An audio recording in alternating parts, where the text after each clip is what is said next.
Hidup di dunia sementara, tak akan abadi selamanya. Bertaubatlah segera, janganlah kau tunda, sebelum waktumu tiba datang panggilannya. Marilah semua bahagia, salatmu kau jaga di dunia. Jangan sampai kau terlena indahnya dunia. Dunia hanya sandiwara, banyak tipu daya.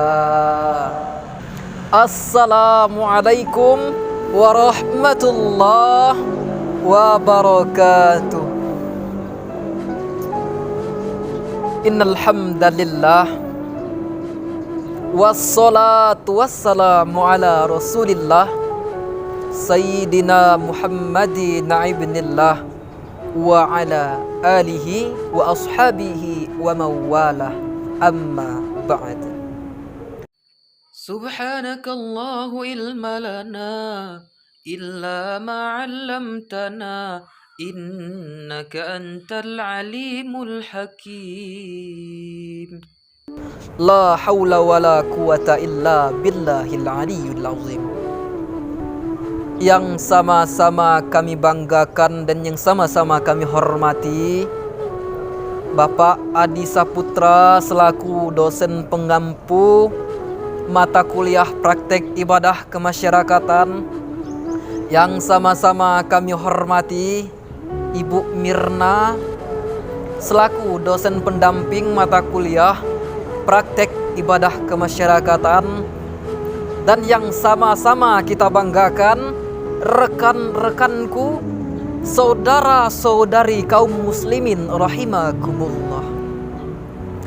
Pertama-tama dan yang paling utama, marilah kita ucapkan puji beserta syukur kita atas kehadirat Allah Rabbuna, Allah Subhanahu wa ta'ala. Atas berkat, rahmat dan nikmat-Nya lah kita bisa berdiri di sini. Kita masih diberikan nikmat iman, masih diberikan nikmat Islam, masih diberikan nikmat kesehatan dan nikmat kesempatan, sehingga kita bisa melaksanakan perkuliahan di mata kuliah praktek ibadah kemasyarakatan. Yang selanjutnya, selawat beriringkan salam tak lupa pula kita kirimkan kepada Allah. Semoga tersampaikan kepada Nabi junjungan kita, Nabi besar Muhammad sallallahu alaihi wasallam.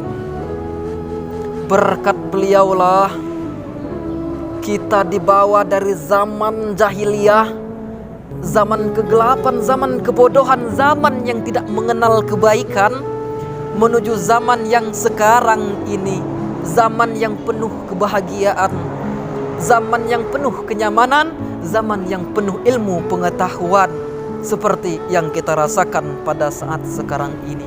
Maka patutlah kita selaku umatnya bersolawat kepada beliau, karena sesungguhnya Allah beserta para malaikat juga berselawat kepada beliau.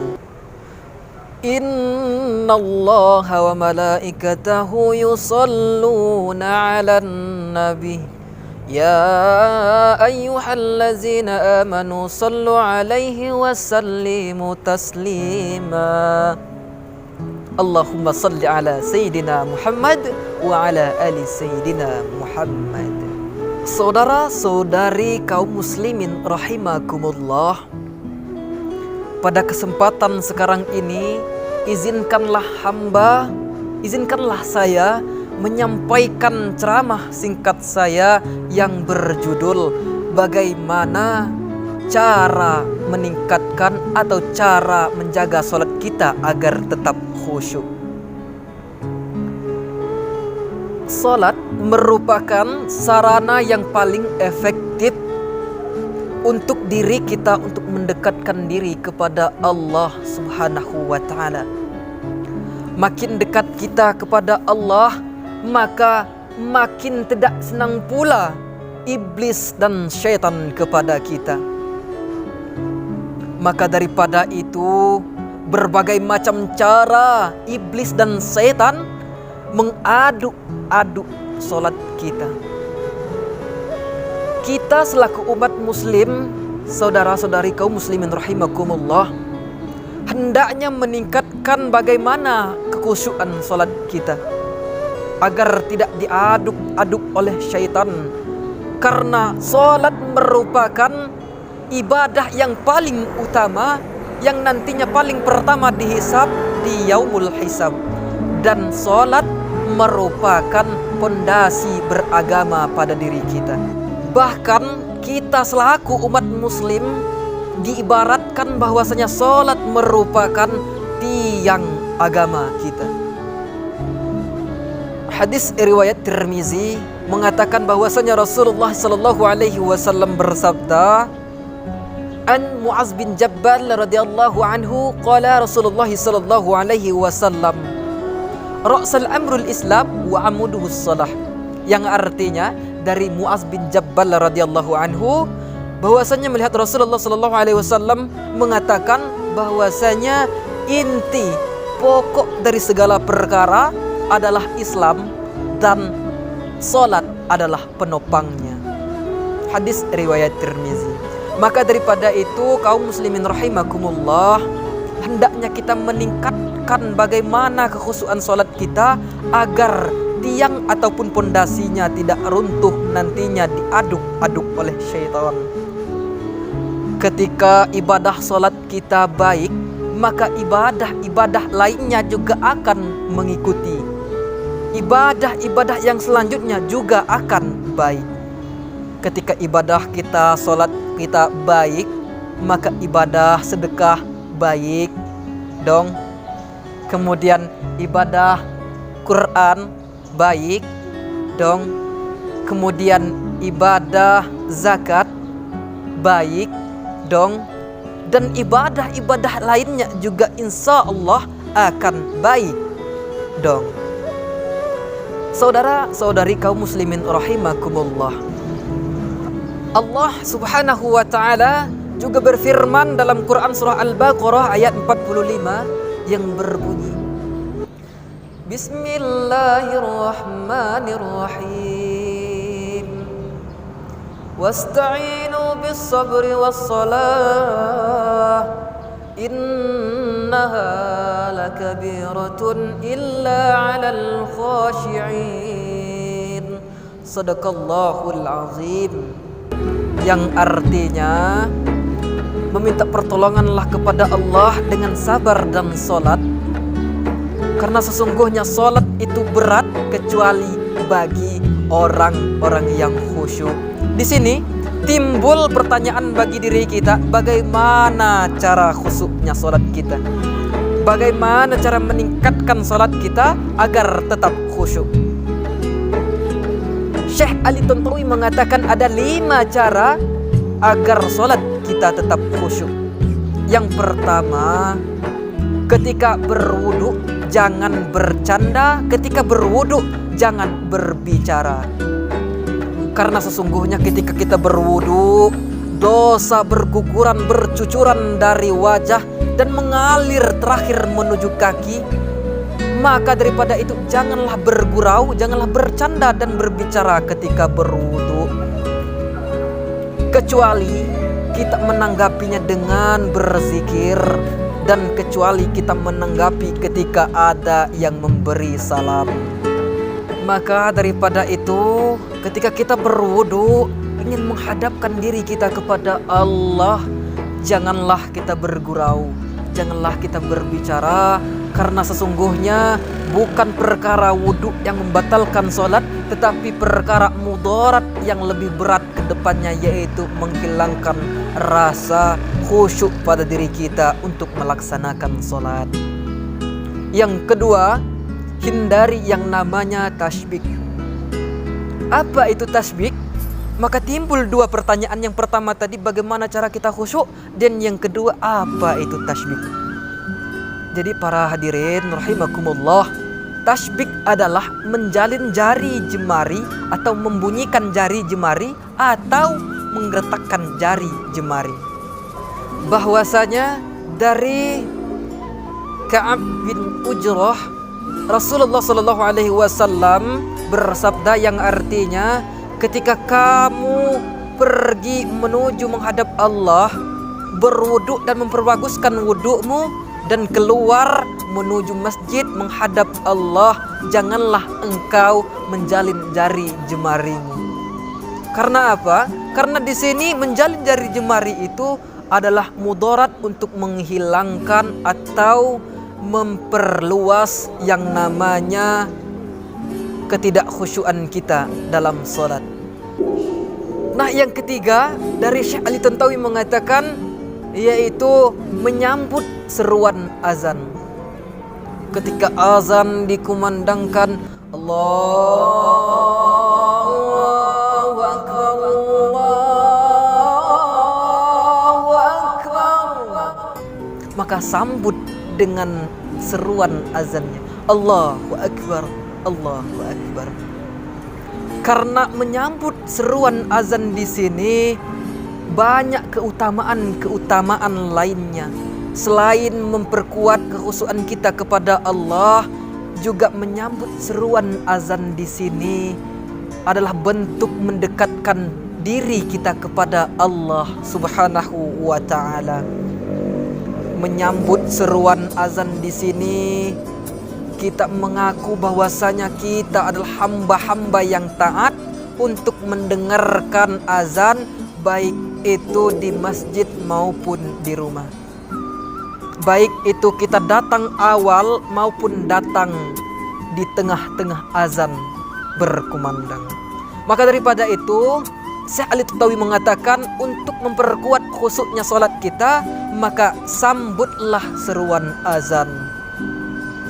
Nah, yang keempat, Syekh Ali Tantawi mengatakan yang keempat, yaitu mulut berbicara dan hati mengingat. Karena sesungguhnya kita dalam keadaan sholat, kita membaca apa yang kita baca, itu mulut berbicara, hati mengingat. Baik itu mengucapkan niat sholat kita, niat sholat diucapkan dari mulut, maka hati juga mengikuti. Ketika kita sedang sholat, baik itu kita makmum ataupun imam, ketika kita jadi makmum, mulut juga berbicara mengikuti imam, tetapi tidak dibunyikan, tetapi hati tetap mengingat. Dan juga ketika kita menjadi imam, mulut berbicara, hati mengingat apa yang dibicarakan. Ketika niat sholat kita bacakan, usolli fardal zuhri arba'a raka'atin ma'muman lillahi ta'ala. Ketika niat itu kita bacakan lewat mulut, maka hati juga respon untuk mengingat apa yang diucapkan melalui mulut kita. Ketika kita mengikuti hati, mengingat melalui hati yang apa yang kita bicarakan, maka semakin dekat pula kita kepada Allah Subhanahu wa ta'ala.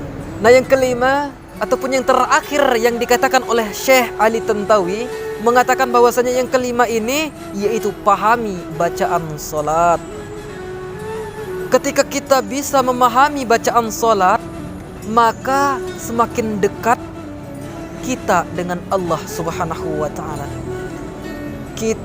Ketika kita bisa memahami bacaan salat, maka itulah bentuk rasa khusyuk kita kepada Allah dalam melaksanakan salat. Bahwasanya Allah Subhanahu wa ta'ala berfirman dalam Quran surah An-Nisa ayat 43 yang berbunyi, Bismillahirrahmanirrahim. Ya ayyuhallazina amanu la taqrabus salata wa صبرتم شكورا حتى تعلموا ما تقولون صدق الله العظيم. Yang artinya, hai orang-orang yang beriman, janganlah kamu mendekati solat sedangkan kamu dalam keadaan mabuk, supaya kamu mengerti apa yang kamu ucapkan. Quran surah An-Nisa ayat 43. Di sini banyak orang yang berprasangka bahwasanya ayat tersebut hanya diperuntukkan untuk orang-orang yang mabuk. Bukan.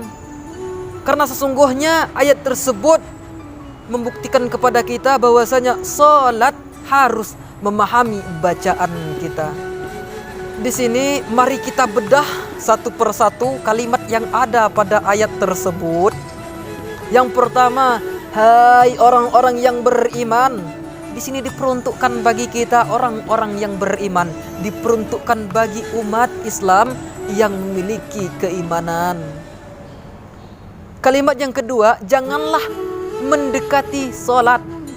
Nah, di sini larangan untuk mendekati solat itu ketika kita dalam keadaan mabuk pada kalimat yang ketiga. Sedangkan kamu dalam keadaan mabuk. Nah, di sini untuk orang mabuk saja itu ketika melaksanakan solat tidak tahu apa yang diucapkan, tidak mengerti apa yang dibicarakan, tidak mengerti apa yang dikeluarkan dari mulut, dan tidak mengerti apa yang diingat di dalam hatinya. Nah, ditegaskan dalam kalimat yang terakhir, kalimat yang supaya kamu mengerti apa yang kamu ucapkan.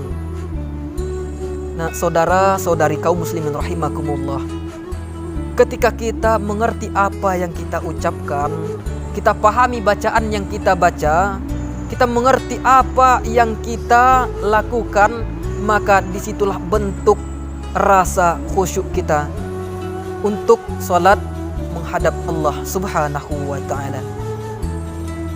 Kaum muslimin rahimakumullah, mungkin itu saja yang dapat saya sampaikan. Lebih dan kurangnya saya mohon maaf kepada Allah, saya mohon ampun. Saya tutup. Wallahul muwaffiq ila aqwamit thoriq. Wassalamualaikum warahmatullahi wabarakatuh.